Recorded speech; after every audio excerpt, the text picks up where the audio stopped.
I am homeless at this point, and I get addicted to crack cocaine. It got so bad that the acceleration of destruction was within months.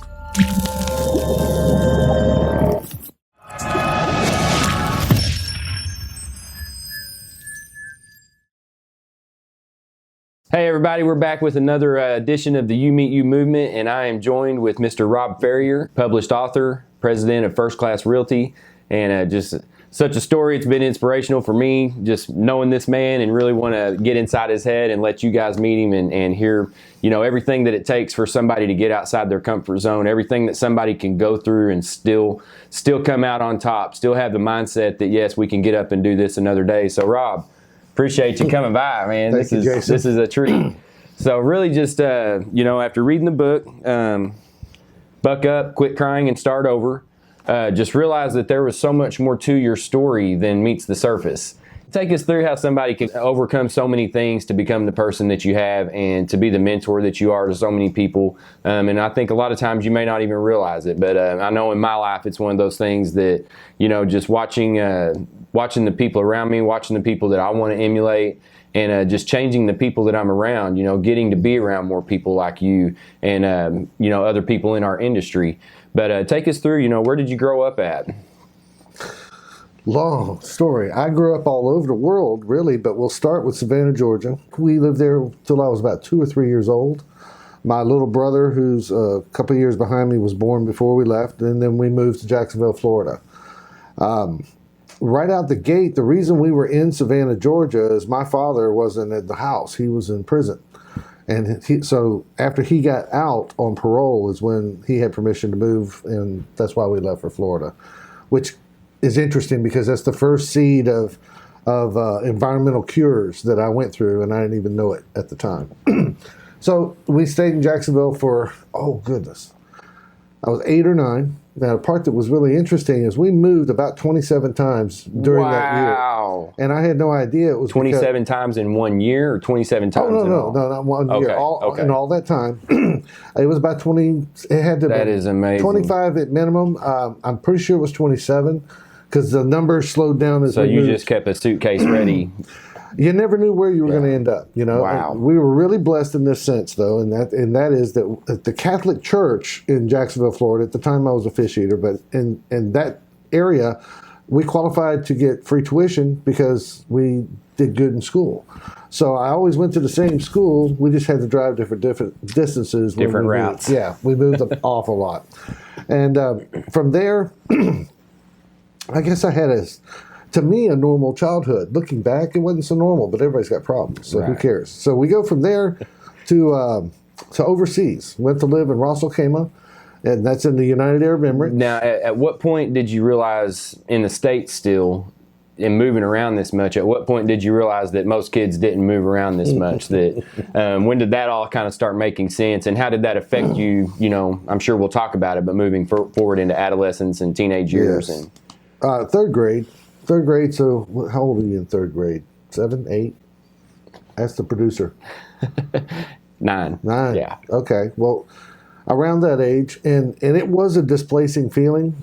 I knew that I wasn't like the other kids all the time because they told me the patches that would be on my knees. They weren't going to let that stuff slide. And some of those kids actually, there was one boy apparently when we'd go to the swap meet type thrift market thing to buy uniforms for next year, I was sporting his pants from last year. Oh no. So he let me know about that. So I would say that it was right around that time, third grade, and I really saw it, and it didn't affect me any worse than I already felt. And now was your dad out of prison at this point in time, or this was still pre? That was, I wasn't in school. Okay. Yeah. Okay. I was at 2 years old, or somewhere thereabouts is when he got out. And then we moved to Jacksonville. Okay. And that's pretty much my entire elementary school was Jacksonville, Florida. Gotcha. Yeah. So I made it all the way till 6th grade, and we ended up leaving the country. The part that was interesting is we get over to this little place, and it's private school. And now where was that at again? Ras Al Khaimah, which is in the United Arab Emirates. If you looked at Saudi Arabia, and you got this point down here at the bottom, well, you go up here, there's the Persian Gulf. Right. That little tip is separate country. What a move. Quite a shocker. I can I got to imagine. tell you.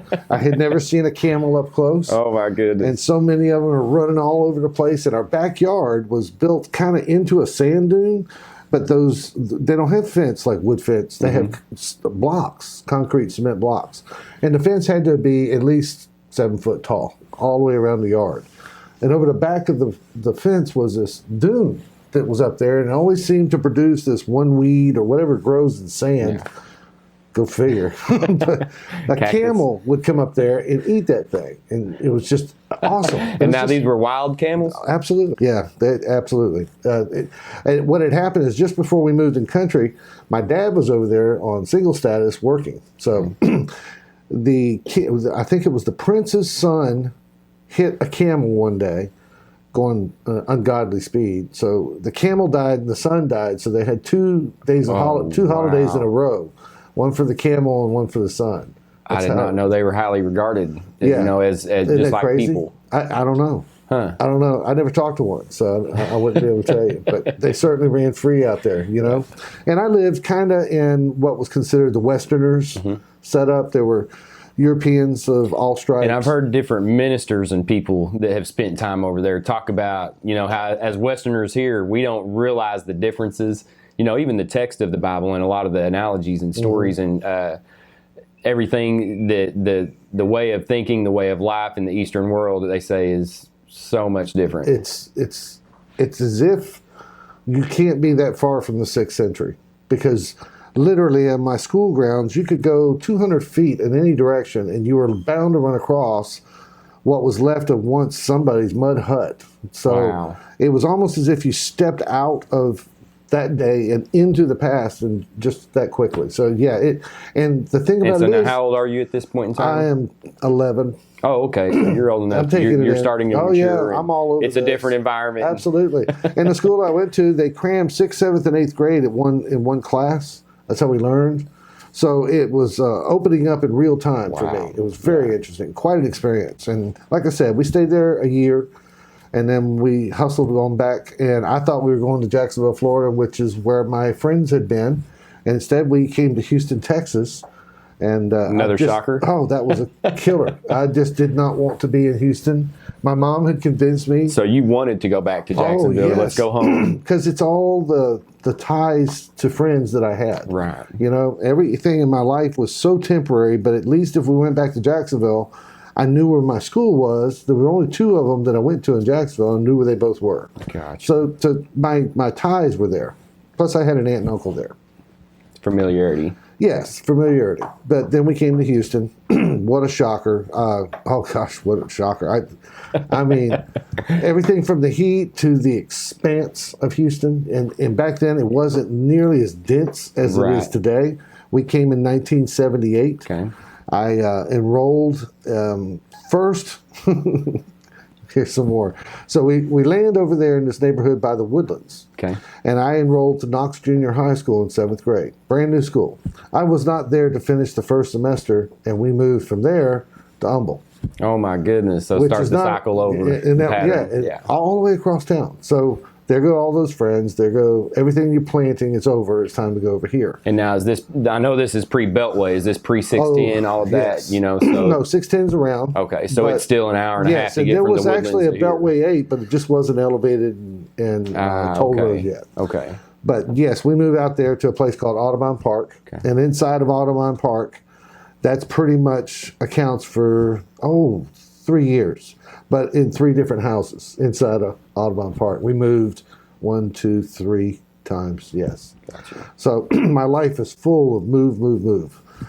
Making friends was very difficult. Feeling isolated was very easy. And I'm sure moving like that, you start seeing the same kids. It's sure. They may have different names, but you've met this bully before. You've met this girl before. And, sure, absolutely. You start funny learning you about that. life. You must have gone through some of that, because it is funny how you can almost think you see somebody that can't be them unless they came 1,000 miles. Really experienced that moving here from Arkansas. I'm the opposite, to where I went to one school, K through 12. We moved one time. Oh, wow. And the whole school had maybe 800 or 900 people in it. They graduate more than that in a classic Kingwood here. Yeah. But moving here, you know, I would see people that it's like, wow, man, that's my best friend's doppelganger, you know, this.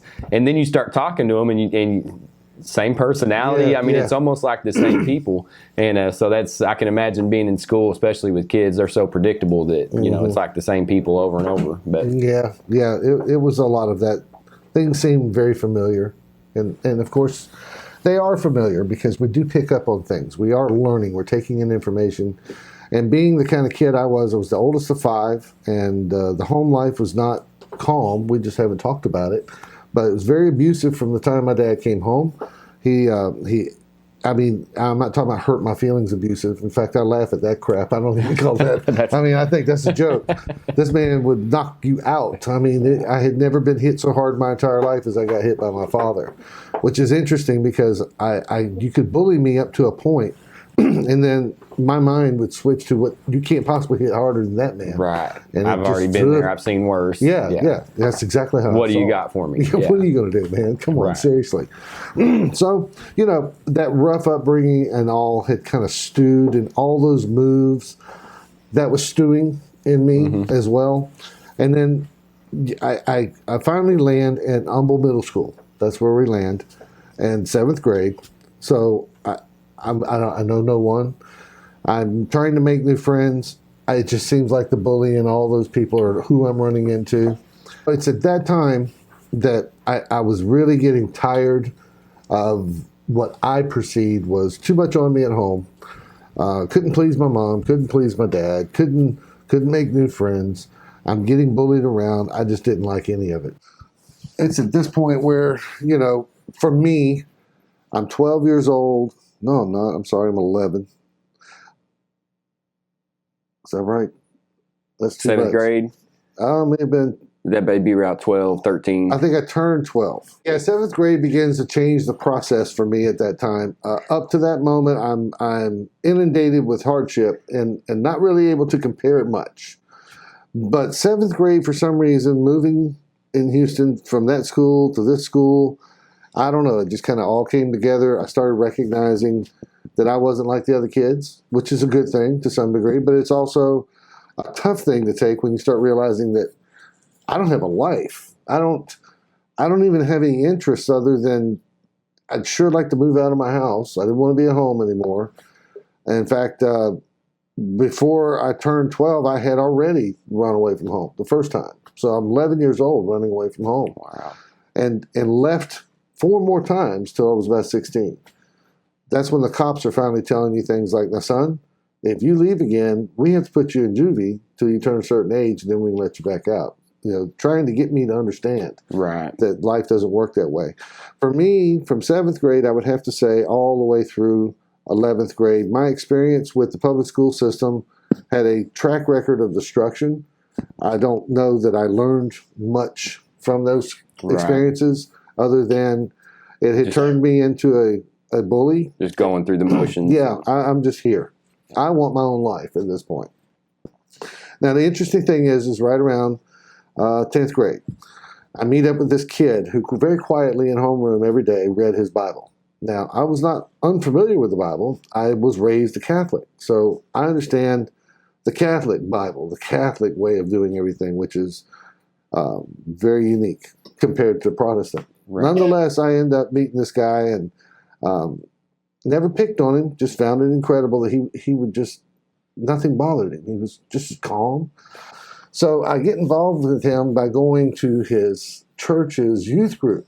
And I get involved there long enough to where one of the times I ran away from home, actually moved in with the youth pastor at his house right over here in Trailwood Village and lived there, you know. And all those times that I would do these things, I just wanted to get away from the life I grew up in. There was so much abuse. There was so much manipulation. There was so much, it was just backwards. Did all this, you're finally seeing this is what normal is.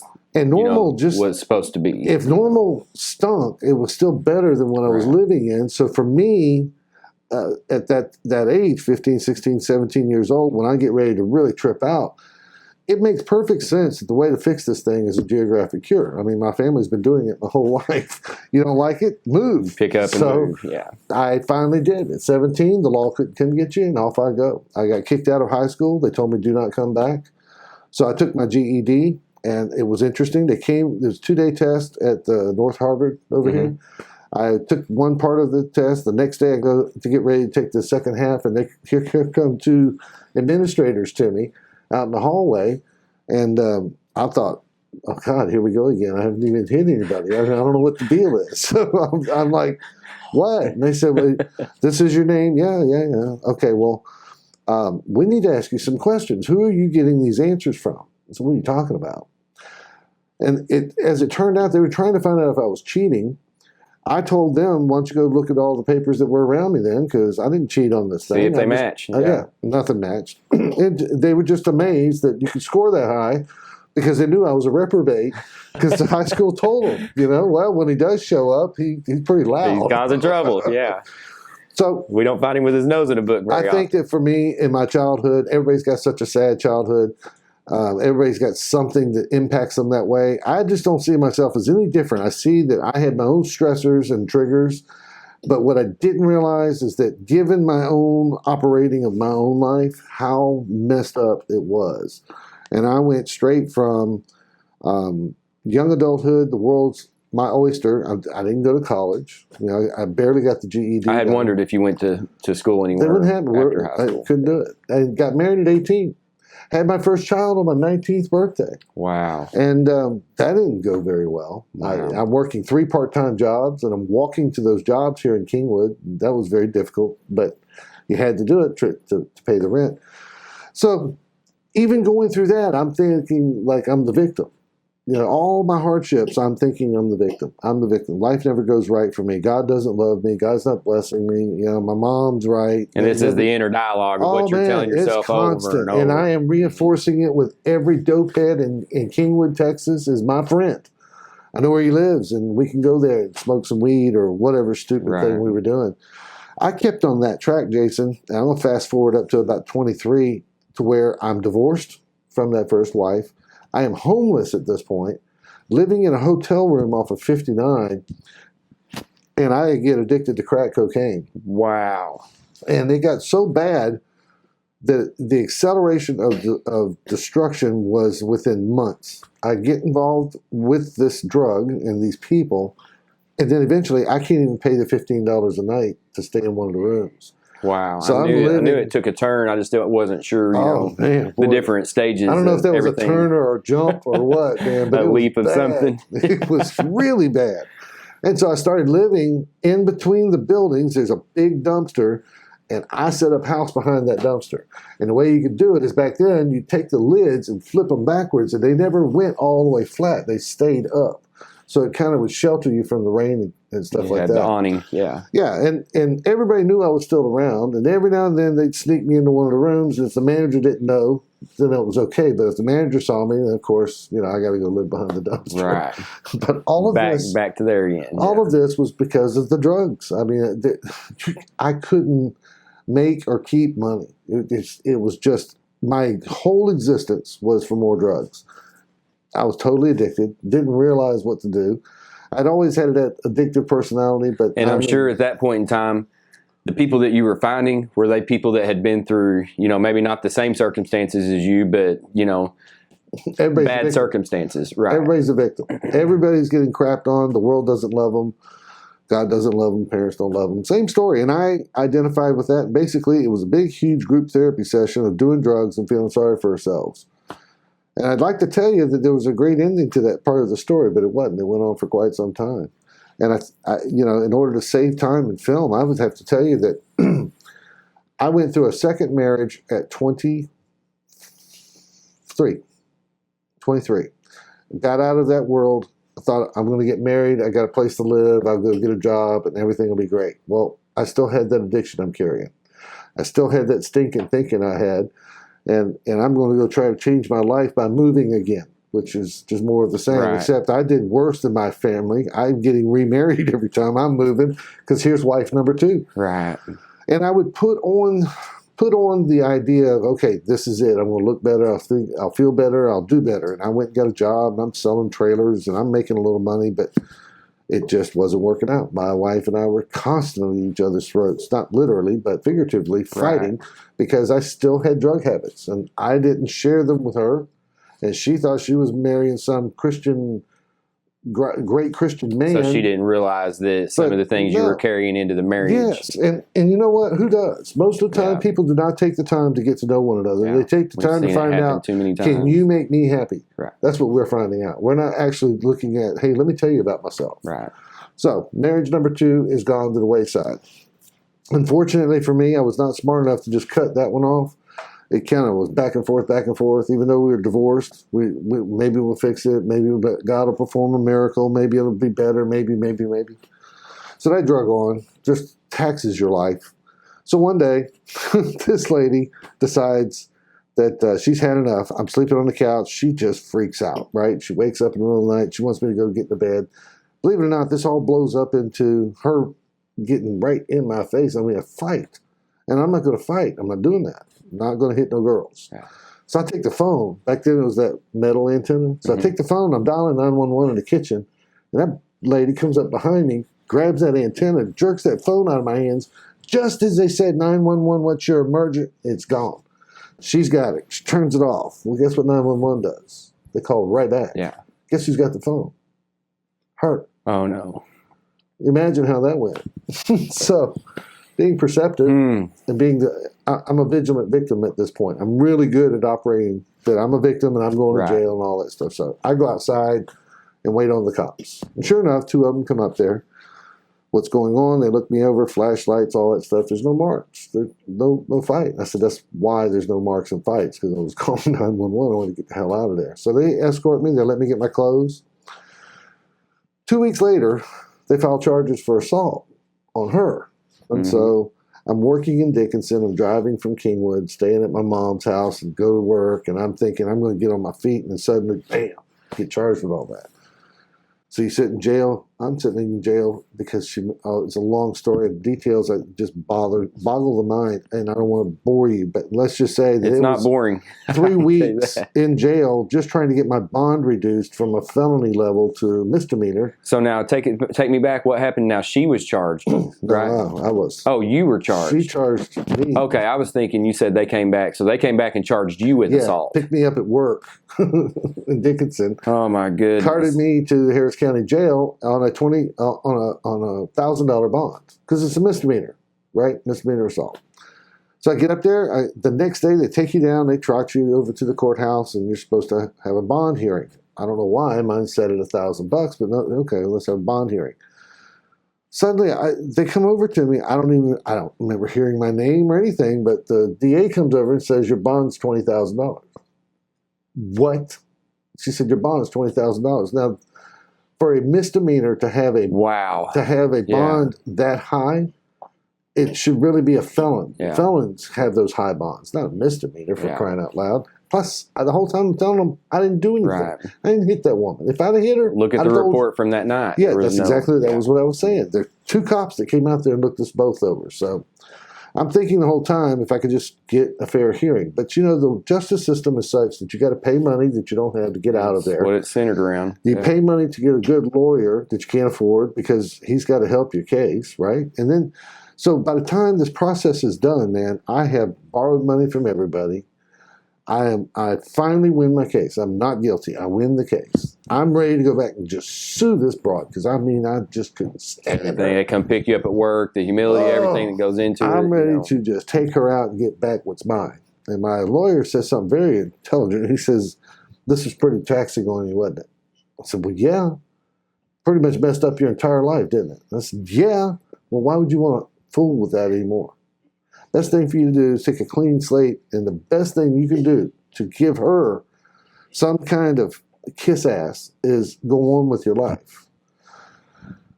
That something happened in my thinking a little bit there. And I started realizing, how many times in my life that I ran from my problems.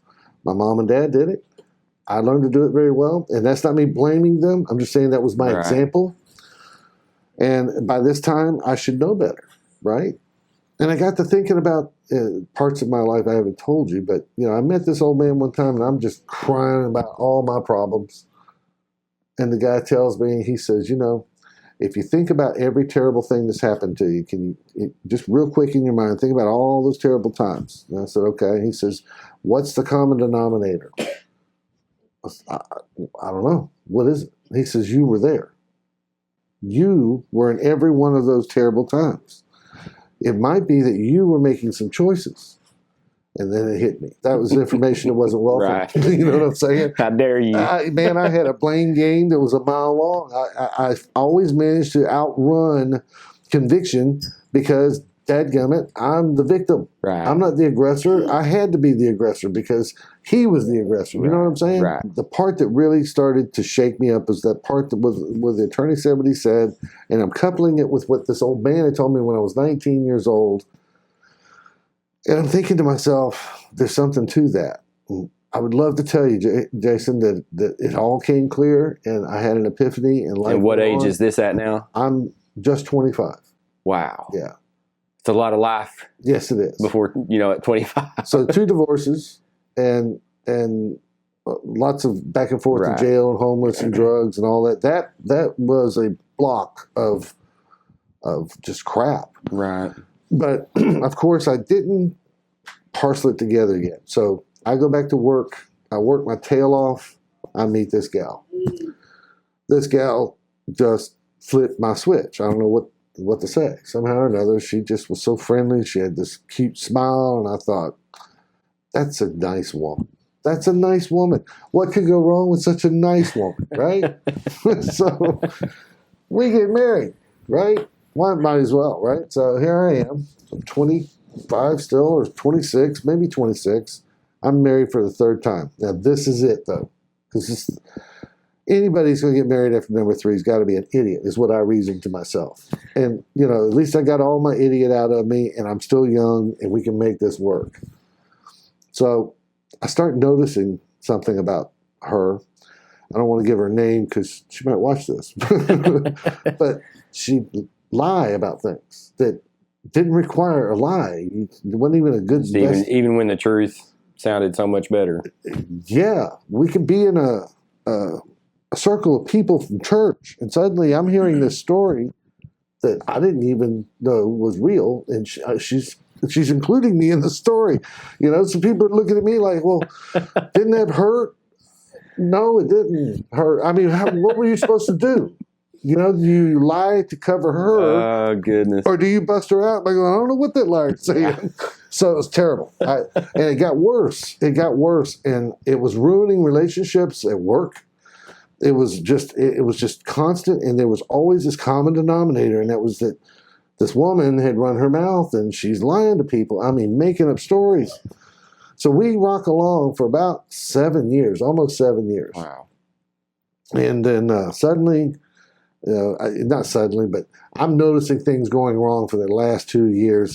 And in essence, what it was is she'd take off on the weekend to go see her grandmother, but she wasn't seeing her grandmother. She was seeing a cop over here. She was seeing another dude that lived over. Oh, wow. These other on cities. Top of everything else up to this point. So she's shopping around for another guy. And, well, she found him. Thank God for her. And they left. But let me tell you, I'm not thanking her per se, but yet, because I don't want people to misunderstand this, right. But I suddenly was alone, and I was so tired of the choices and the decisions I had been making that got me in this aloneness that I decided to start praying, because the Lord promises He'll never leave us nor forsake us. It's a forever love, and it's not a love of and emotion. Is this stuff that you're coming back to, from early Catholic childhood, or maybe your friend at church? Yeah, I think that from high school till that point, I had flirted around with memorizing and reading the Bible. I really found peace and understanding in that book. What I was having a tough time, the part that was missing for me was the complementary part, which is hang around people that think that way. This will help you out. Well, right. I wasn't quite at that part in the story, so that part wasn't happening. Instead, I'm praising the Lord in front of a bunch of crackheads who are saying amen and break me off another piece. Right. You know, it's terrible as it sounds. And it's funny. I mean, I've lived that life, and it is. I'm amazed at the people that have preached to me when we're all, you know, on a 2-week bender, and you're thinking, what? You know what that is? I'll tell you what that is. That is an all-powerful God loving you enough to reach through time right now to talk to you at your lowest. You know, to never leave and forsake us. What does that mean? You know, my mom and dad left each other for far less than that. You know, people left me and weren't friends with me for much less. What did that mean? And what it meant is what happened to you, and it's what happened to me. It's those moments where you know that the Spirit of God has come down just to remind you, I got my eye on you, Jason. Right. I got my eye on you, Rob. I'm still here. I never left. You left. And man, what an impact. That is. That's and powerful. when I sat in that house alone, third wife's gone, third one, right? I'm 20. No, I'm sorry. No, I'm 31 by this time. That I realized, you know what, Lord, I have never actually committed myself to this deal. And I was pointing to my Bible. And I was just being as honest as I could be with him. I've never actually applied that. I have no track record of time where I've actually tried to live this out to prove whether it's false or whether it's real. I've got everybody else's version of their real Jesus, but not my own. Not something where it's my own. I'm testing this. This, look at my life, Lord. I got not just something you're hearing, but something you're feeling. I mean, you want to fix a messed up life? Try this one out. I mean, it can't get any worse, can it? So, I mean, I've been to jail by this time so many times that jail never scared me anymore. I've had DWIs. You know what to expect I had for lunch. 3 divorces. I knew, I knew what was on the routine. I knew what was for lunch. So that pleading, God answered that. He honored that, and I believe it to this very day. And I'll tell you why. Because it was something in my mind that was fresh. It was my choice. But I noticed that every time I'd make the choice to think on these, you know, the Bible's very clear. Paul says, whatever is holy, whatever is pure, whatever is of good report, goes on to say, think on these things. Well, that sounds like an on-purpose thing, doesn't it? It doesn't say automatically think these things. He doesn't say that if you're a good Christian man, all these things are automatically playing in your mind. They're going to be there. He says, think on these things. That's a choice. I understood choice. I started realizing all those choices. I started putting it together in my life, and I started realizing I chose these women. I chose their dysfunctions. I chose my own dysfunctions. I chose to not listen to God, and I chose to go listen to that idiot over there. I chose all of this. Everything back to when I was a little boy. I chose to own that lifestyle I lived in there. I didn't choose to tell somebody the truth that my dad was beating us up. I went with the groupthink that said, don't rock the boat. You know, your mom and your brother, they need to have a house. So much loaded on my shoulders all those years, and I never realized that I was choosing. I was part of everything that was happening to me was coming to me because I said, yes, I'll buy that. What a revelation when you start realizing, okay, hold on now. What you just told me is everything that came at me, I deserve to have. Yes. But not a deserving like you were bad, therefore here you get this. It was a deserving because you made the choice. You played the role. This is this is what you get for doing that. If you go out and you chop down a tree, you're going to get firewood. That's what's going to happen. It's a result of your choice. That is so powerful. And to have that revelation, to be able to live intentional the other way. So is that where the change really that happened, you know? Yes. That was a turning point. I think that was a epiphanal moment for me to where I recognized all of it made sense. All of it made sense. It wasn't that God had not been dealing with me up until now. It was that he has always been dealing with me till now. He never left me. I just never knew him. I didn't listen. I didn't seek. It says seek out God. It doesn't say wait and he'll come running to you. It's beautiful to go to church and there's a song and God ran, and I love that song. I can't remember who wrote it, but it's a beautiful song, and it's an emotional song about how God ran what it's explaining is the prodigal son. The prodigal son's coming up the driveway, and his father bolts down that driveway to meet his wayward son. Mm-hmm. Well, in my life, God ran that day. God actually, it was just the most emotional moment I can recall in a long, long time. It was humbling. And I would love to tell you the next day I levitated and everything got fixed. Right. But it didn't get that way. Life was still there. But boy, what a beautiful thing to realize that no. You're not a loser.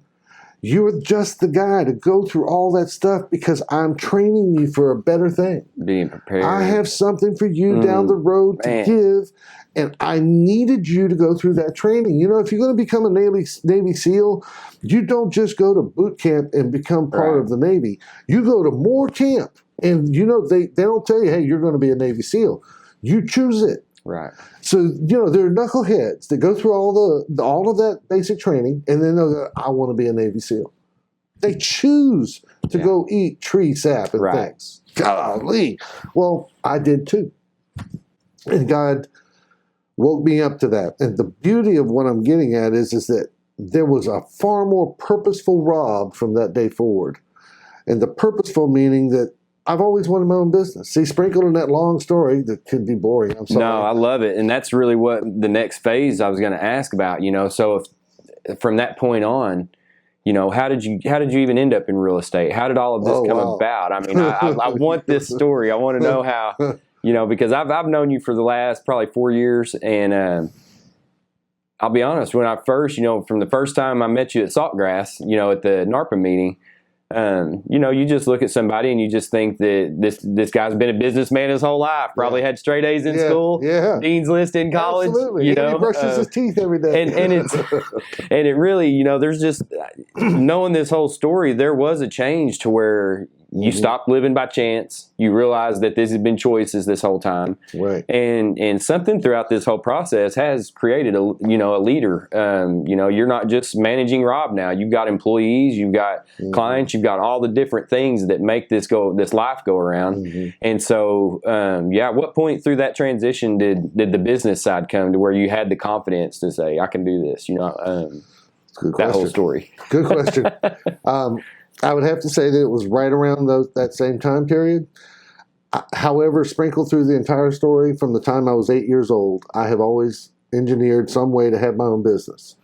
The 8-year-old story, real quick, we lived in a very poor side of town in Jacksonville, Florida, and the other people in town would come dump their crap at the end of our dead-end street. So there was always this pile of junk. Well, a friend of mine from school lived at the house that was right across from the pile, and he told me there were bike parts. So every day we'd go down there and we'd pull bike parts out until we could actually build a Frankenstein bike and then sold it for $2. And then we take the money and break it into dimes, and every day he and I would get a dime while we're building more bikes out of rotten parts. So that was my first venture, and I tried it again and failed again and failed again all the way up until 31 or 32. And who knows how many more failures I'm going to have. But here's the thing. The bug of steering your own ship, creating your own dream, I wanted that. I wanted that terribly. And, you know, I'll tell you the truth. I wanted to be a millionaire, and that hasn't happened yet. But you have to define the word. You know, and one of the things that's very strange about it is that I built this company called F&S Development. The purpose of it was to do stage 2 environmental compliance and strategy compliance with the TCEQ and gas stations. I wish I knew what all that was. Yes, it's very complicated. Anyhow, I would teach this course. It was a required mandated course. I was the only guy that would actually go to your business and teach you on your business with your own equipment. Gotcha. That made me the go-to guy. So I'm driving all over town and I'm training all these people, and one thing led to another, and I recognized that as I was training these people, they're not getting it. They're not getting it because they're getting a ticket. So I actually invested more in the people at this business than I was worried about my paycheck. And I watched God open doors for me and produce contacts for me that allowed better and better and better things. And so for about 5 years, F&S Development fed our family. And it got another guy that I And now, met. were you with Trish at this point in time? Yes. I didn't know where And where you guys met. And how oh, all that wow. happened, Yeah, so. that's not a romantic story. Bless her heart. So rather than go hunting drugs and doing those things, my choice is I would get on Yahoo's chat site. Because back then they had chat. I don't even know if they do that anymore. But it would be this room, the screen. You don't see anybody's face. It's just names. Now we're and talking, words. is this 90s, like AOL days? Or This was 1999. Okay, yeah. Yeah. And, of course, the whole world's panicking about Y2K. Right. And all I'm worried about is getting my business going. I got to get this thing going. So I'm in a business room, I think is where it was. And Trish my wife was in this room too. Now, like I said, she couldn't see how big my head was. And so there was no way there was any physical attraction because it's just words. Well, the way we hit it off is she said something to the effect of that she didn't need a man. And I called her a feminazi, and we kept talking ever since. That is so good. But as we got to know each other, she started realizing that. So you guys met over the phone first? Over the internet. Over the Yahoo Through chat. the chat Okay, gotcha. For almost 4 months. Wow. Yeah, I think we finally started talking the last month. I thought, okay, all right, I'm going to give you a phone number. If you're one of those psycho broads, I will hunt you down. I've been through too much at this point. But see, what was interesting is, here's another example. It's just not hard to find, but in my life, the Lord was right there. He was very involved there. He was steering me in a way that, first off, I didn't want to go. If you'd asked me, hey, you want to get married again? Not a chance. No, sir. I'm done. Would I not mind a friend, somebody who likes business as much as I do, which she did, and she had gone to college for 2 years, and she was a real estate broker who used to do property management in Austin, Texas. So she was already a broker at this point in time? Not exactly. Okay. She let her license expire. But as a result of the conversation going back and forth, it was all about her learning me, and I'm learning her. The proper way to learn the opposite sex, I would have to say. Because there's no pretense. Right. There's no, if you ever do meet me, you're going to know right then and there whether I lied to you. So I'm telling you, no, I am uglier than homemade scent. I swear to you, I could gag a maggot. Do not look at me as a handsome guy. And I'm telling her, I said, and not only that, I got a hot temper. And when I get on the road, somebody cuts me off, I'm not praying for them. I want to roll their ass out of the car. I'm telling her. And she's telling me about her. And somehow or another, I still liked her. She still liked me. And she says, you make me laugh. I said, well, that's easy. You want a picture? I'll make you laugh every day. Just put this on your mirror, and I guarantee you one a day. But anyhow, she was helping me start to think of strategizing for my business and so forth. And I was encouraging her to go back and get that license. Why'd you let that thing lapse? You should never let that lapse. And I told her my secret. I said, when I was 17, I stayed up late and I watched a Carlton Sheets infomercial. You know who he is? Oh, Carlton Sheets is like a dinosaur of no money down housing. And late at night, he'd come on one of those channels, man, and he'd have me convinced in 15 minutes that I can be a millionaire using your money. All you got to do is pay $21,000 for all my books and tapes, and you're on your way. Well, I was one of those guys that I didn't need no school. I saw what I needed to see in that commercial. So I go and print me up my name, tell everybody I'm in real estate, and I started driving around Houston looking at houses. Had no idea you had to have a license for that. Oh, my goodness. So that was at 17. So here I am. You fast forward, I'm now 32, 33, and I'm talking to Trish, and she's telling me what you have to have, and you have to have a license to open the door and handle real estate. Okay, cool. Why'd you let yours go? Back and forth. She goes back to get her license, and that inspired me. Now, what was interesting, she called me to let me know she passed, very excited, and to thank me. But the thing is I was already full of gratitude because of she actually impressed me and made me grateful that I was able to see that I could talk to somebody else's desires in a meaningful way without a selfish bone and get excited for their success. Right. Because up to this point, you have to understand, I had not even seen the woman. This was a genuine, real, I want you to succeed friendship. Yes. Yeah.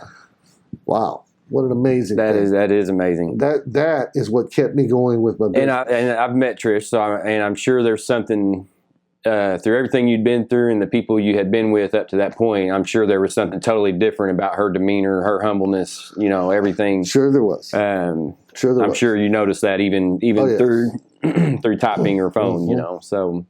Well, I'll tell you what happened, Jason, is through Trish, I learned about, through Trish, I was learning about love, and it's the right love that God had all along been showing me, but I just hadn't been able to quantify it. Mm-hmm. And I was able to do that with her, and that is, it's a choice. You don't fall in love. That's kitty puppy love stuff.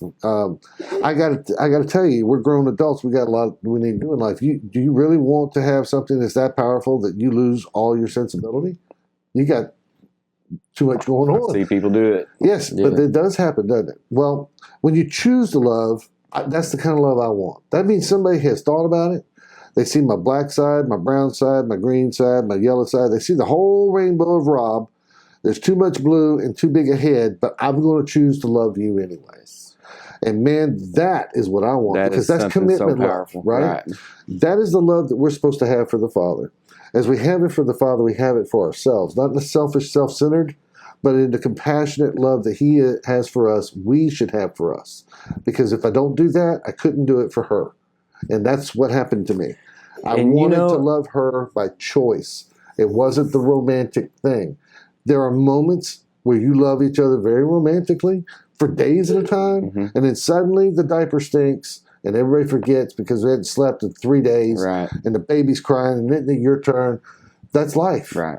But man, it's through those years of continuing with the commitment love, the real love, the friendship love, the time I'm investing in you. And I know she's investing in me. God bless her.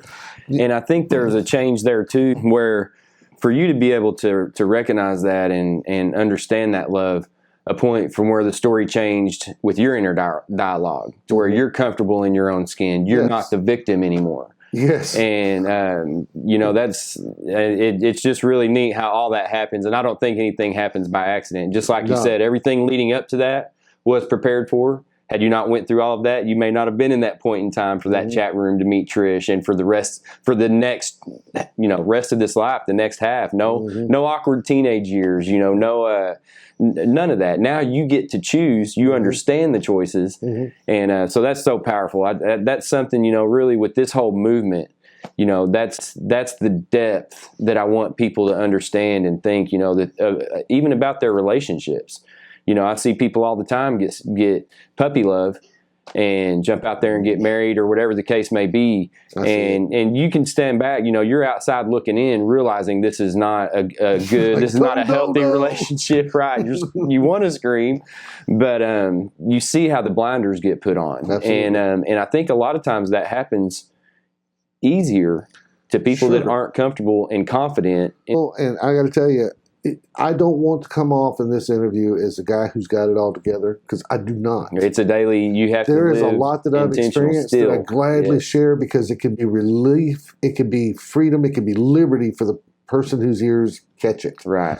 And that excites me. That's my goal in life. Right. Real estate's a blessing, and I love being in business, but this business was always about the final destination for Rob. And it's something you said a minute ago too, to where at some point, you've always wanted to own your own business. And at some point it changed from being all about the money to being about the people. Right. And that's something even, with the industries I'm involved in, the money part of it is really the farthest thing from my brain. As long as I'm treating people right. And I think, that was a shift in my life too, to where you realize everything's not monetary. Everything doesn't have to be monetary. That stuff will come when you trust it. That's exactly right.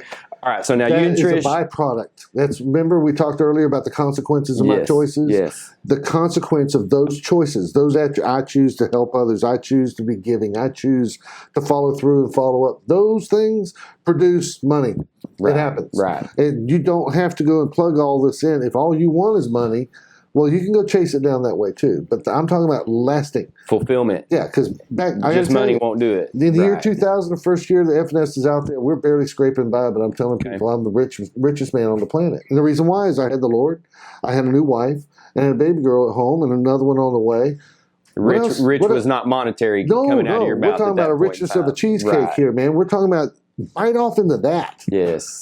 Take a taste of that kind of life. And I've heard you make that analogy when you spoke before, talking about how they can look the exact same, but one is totally rich. And that's powerful. Yes. It really, as soon as you bite into it. And I think people are the same way. When you meet somebody, especially at this age, everything you've been through, I've got a little bit of a crazy past myself. It was all self-inflicted, which I'm learning now, even with your story, that I guess all of us are self-inflicting like that. Absolutely. But and that's something that I protect so hard, so closely, are the people that I allow in my life at this stage. Absolutely. And but all right, so now you and Trish have met. You're starting to build business. She's got her real estate license. Yes. How does First Class Realty come about? What does that timeline look like? 3 years into F&S, we're actually doing pretty well. I see the company's growth. We're poised just right. But so she wanted to do the real estate because that's what she knew. And it made sense. At the time, it did make sense. I looked at it as a rejection of my best efforts, and I'm going to go make us a real company over here. Well, she went over there, and I told her, yeah, you should do that. And after about a year, I think she had 17 homes to take care of at $25 a month. That she was managing as far as rental homes. Yes. Wow, okay. And we hadn't really, I wasn't on board. I wasn't against her. I just knew that I got to keep this company going until that one grows or dies, one or the other. Then it happened that we got big enough between the two of them. We had to move out of our house. We were no longer in the house. We have this office. And it just got bigger and bigger and more clients. And I started to actually study things a little bit. I realized in the long run, I like real estate more than I like this compliance stuff. Plus, number two, I'd been reading the updates and that they were going to phase out what I had expertise in. Wow. Yeah, I understood the stage one and could do that, but it wouldn't have been as fruitful as stage two was. And they were going to phase it out by 2015 or something like that. Of course, the government's always late, so who knows if they actually did or didn't, but I know it's going away. And so I looked at that, and I thought that would be limited and cause me to have to change too much too quick. This, on the other hand, I could have thousands of these homes. And my clients, I charge $75 a month to take care of them. Over here, we were charging much less. I think at this point, we're charging $35 a month. But there's a lot more houses than there are gas stations. So essentially, the choice came down to that. I took that company. There was a friend of mine that I brought him in. I taught him how to do it. And I, in essence, gave him that company. And I went over to First Class. Established, just take it, run with it. And would you believe he lives out here in Kingwood? His kids have all grown up, gone to college on that money. He expanded over 100 clients. It worked for him. It absolutely worked for him. Awesome. It's a cool thing, man. Yeah. Of course, it needed my touch, and everybody knows that. No, but First Class was just, to me, it just made logical sense that over a period of time, we could accumulate 400 or 500 of these things and probably live pretty good, get kids through school. And that was really how my mind was thinking. Right. It wasn't about becoming a millionaire at that point in time. It was about getting steady, security, so we don't have to move. I don't do a lot of moving. And more importantly, I wanted to write that book. Because, see, that was going to be my next question. That book was going to be my expertise into public speaking, because that's where I want to be. Right. The reason why your movement, and I shared this with you on the phone one day, the reason why I was interested is I've been involved in something called Promise Keepers once upon a time. Yes, and I've been to one of those, Fayetteville, Arkansas. And the way that you named this caused me to think, this is, I think a great logo would almost be a mirror. For UmeetU. Definitely, that's what it's. There should be a mirror, and it's a UmeetU movement, because that's what you're talking about. You're talking about having these gals and guys and anybody who can absorb the information realize the true gift that God put in every human being. Right. At least one. Everybody's got at least one. You may find out it's bigger than everybody else's and does 4 or 5. And what I'm figuring out, and that's really what this is centered around, that moment where you had the clarification to realize that, oh my gosh, these are my choices. Yes, sir. for people to realize that potential. But what I'm finding is hardly, anybody's looking for their gift. They're living by chance. They're going through these motions thinking this is where God wants me, but they're not seeking anything. When you're watching the newest sitcoms every night, or you're just, you're distracted by everything going on. There's no time to seek that stuff. And that's my goal for people, is to look, for that, what's going to help them be fulfilled. I was on a radio show. It's actually the Hustle City podcast here. They run that out of Atascocita. But I put together a small bio just before we went on.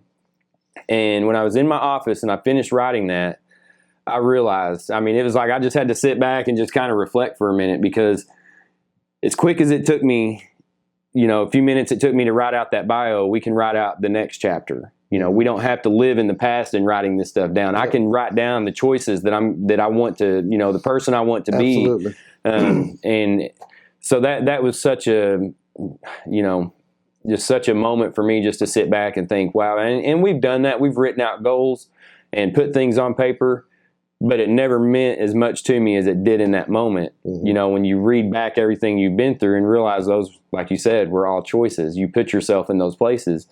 And just so powerful. But so now, at what point did the book really? Did you realize that this could really happen? You're writing it. Just to get a book published, I know is not an easy task. And the book is Buck Up, Quit Crying, and Start Over. He goes through a lot of the stories that he's talked about. And like I said, we're going to work on getting this up and get a link to it. So y'all stay tuned for that. But. Well, it was through a series of editing. There was a lot of more detail that I don't go into. It's not productive detail. And so we took that out. My wife is the one that encouraged me to hurry up and get that done. I talked about it, and the closer I got to, okay, let's publish this thing, the more I felt inadequate. It's just a story of a dropout who became a drug head, who changed his life. Big deal. My wife's like, hey, what? It is a big deal.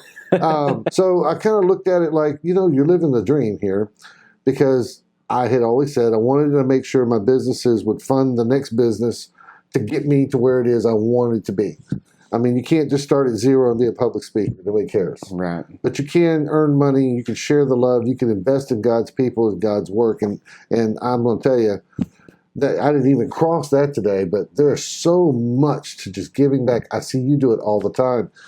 It would be nice to just sit down and try to get people to understand it's not about the money. Right. Sometimes if you just took a moment to go and look at these kids in the burn hospitals, or go take care of somebody's Christmas for their little boy because their dad just died, or turn the lights on for a neighbor, right. And don't tell them you did it. Right. The payoff is just extraordinary. It's beyond words. And I think that you and I do share that. We do things a lot of times, and we feel weird when we get the credit. Yes. It's like, whoa, don't put my name on that. No, shut up. Good. Yeah. So I guess that pretty much gets us to First Class Realty, doesn't it? That is amazing. And the next step is you're going to put me out there. Hi. Well, the whole story it really is, and that's why it's moved me. I know we've all been through something. We've all have something to share, but not everybody has a story quite like yours. It's pretty deep, and really the ending. Not the ending, but where you're at right now. Now you realize that God willing, there's another 40, 50 years of good times where, like we said before, you get to make the choices, you get to pick. Mm-hmm. And it's like I tell my wife all the time, we don't have a lot, but in my eyes, this is the American dream. This is something to be proud of. And I'm just not fulfilled unless I give that back and teach other people how to attain it, Yes. And all it is really, Absolutely. And that's what I try to tell people in all the conferences, all the self-help things you can go through. At the end of the day, they want you to be comfortable in your own skin. Mm-hmm. They want you to be confident, to be able to make better choices. And so that's really what it all boils down to. Rob, I appreciate you so much coming on and sharing your story. My pleasure. This has been great. And you guys stay tuned. There's so much more to come. Just really appreciate Rob coming on and sharing his story. There's so much more to this.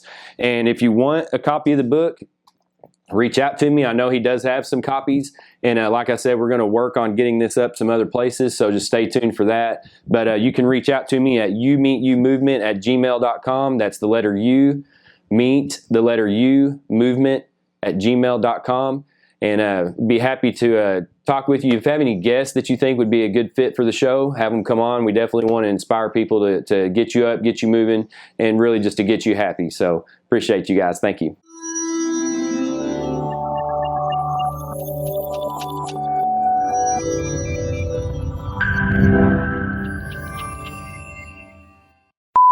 And just, that'll be an edit. But Does he have to go to the bathroom? you can put him down.